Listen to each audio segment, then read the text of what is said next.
Okay. Okay.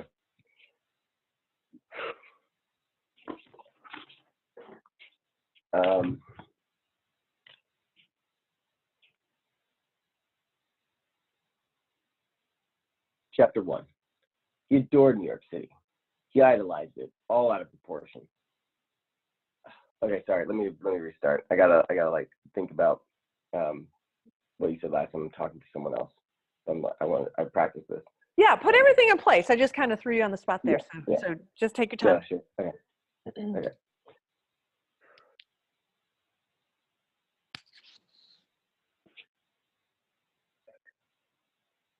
So chapter 1. He adored New York City. He idolized it, all out of proportion. No, okay, make that. He romanticized it, all out of proportion. Now, to him, no matter what the season was, it was still a town that existed in black and white and pulsated to the great tunes of George Gershwin. Okay, let's do that again, Ryan. And I think, you know, again, Woody Allen, it's comedy. I think we can find a lot of comedy in here if you set up all of these different, you know, adjectives, romanticize or whatever, as if when you're saying them, this is brilliant. I'm so fucking brilliant. Romanticize and this and this and this. Oh, fuck, no, that's not any good. You know, again, it's just like we see it going one way and then you pull it back somewhere else. All right, that keeps it alive. It keeps it from becoming predictable. Okay. So let's have some fun with it. Okay, all right. I'll try. Yeah. Right. Chapter 1. He adored New York City. He idolized it, all out of proportion. No, make that. He romanticized it, all out of proportion. Okay, now, so even that, when you say romanticize, it's just like, yeah, romanticize. I'm onto something. I'm going. And then it's like, oh, you know, you got to build us up and then bring us down. So take that even further. Okay. Take that even further, the whole romanticize thing. Go ahead and start at the top. Okay, so chapter 1, he adored New York City. He idolized it, all out of proportion. No, make that. He romanticized it, all out of proportion. Now, to him, no matter what the season was, this was still a town that existed in black and white and pulsated to the great tunes of George Gershwin. Okay. Well, let me start this over. Chapter 1. He was too romantic about Manhattan, as he was about everything else. He thrived on the hustle, the bustle, the crowds, and the traffic. Okay, Ryan, let's do those actions again. I think you know you're on the right track there, but let's commit even 100% to you know the hustle and bustle. I mean, you know, make it gritty and grainy as you're saying it. You know, you want to pull us into what that feels like, and then of course you change your mind again. All right, and then you go on to something else. Can I ask a question too? Yes. With this monologue, okay, with this monologue, should I be a little bit slower because he's kind of coming up with this on the spot? No, I wouldn't think about it that way, because here's the thing with highly creative people, you know, I've known some writers. Actually, there was a writer in LA years ago who he had like a dozen projects that he'd work on at the same time, and he had a dozen secretaries surrounding him, and he would go to each one, say, okay, this blah, blah, blah, this one here, boom. And this guy was prolific. Look him up. His name was Ron Bass. I think he wrote one Runaway Bride and something else, but that's the story. That's what I heard.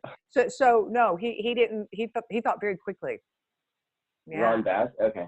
Yeah. Oh, cool. Mm-hmm. Okay, so don't worry about that. Okay. No, in fact, I often tell actors on occasion, I'll point out pacing in something just because I think that it might adjust something else, but you know, I don't like to make changes at the effect level. I like to make them at the cause level. But sometimes I don't know what's causing that effect, so I might have to change the effect. Sure. Okay. All right. So I'll start at the too romantic line. Yeah. Okay. Okay. Now let me start this over. Chapter 1. He was too romantic about Manhattan, as he was about everything else. He thrived on the hustle, the bustle, the crowds, and the traffic.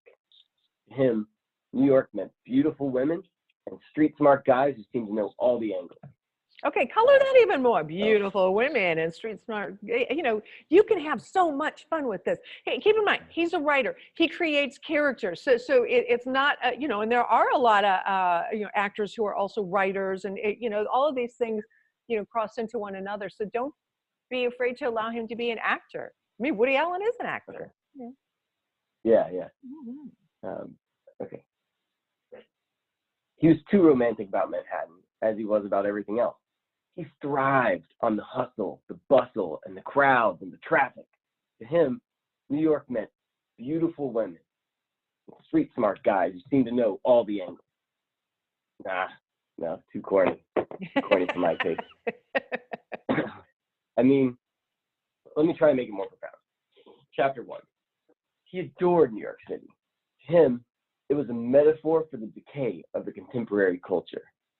The same lack of individual integrity to cause so many people to take the easy way out was rapidly turning to the town of his dreams. And now it's going to be too preachy.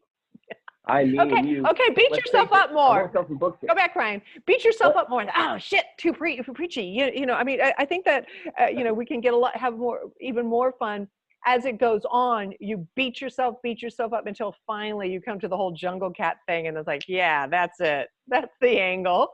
You know, this is wonderful though. This book is you're making me want to read the book. It's sounding like this film noir thing with these really amazing characters, and that's exactly what you want to do. Cool. Okay, great. So one more, like, slightly beginner question, or maybe totally beginner question. You can ask away.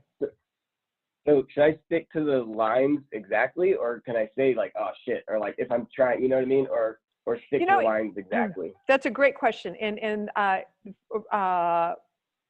it's best to stick with the lines, and here's the reason.